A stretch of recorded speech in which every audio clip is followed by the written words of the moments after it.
So, you've probably seen some of my ads online. I offer well-paid part-time jobs for anyone who needs some cash, and students are my prime target.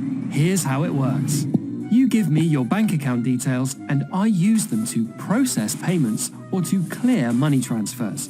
For every transaction made through your account, you get to keep a cut. This can be anywhere from a 5% to a 10% cut. Sounds too good to be true? Well, it's not exactly legal. My role is to find cash-strapped students who are willing to share their bank details. Their account will then be used to launder money for my clients.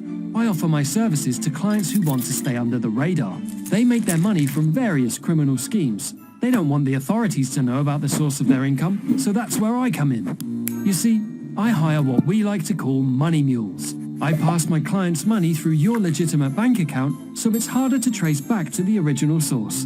That's it. Simple. Sometimes a bank might spot that a transaction is suspicious, and they'll alert the police. That doesn't end well for the mule.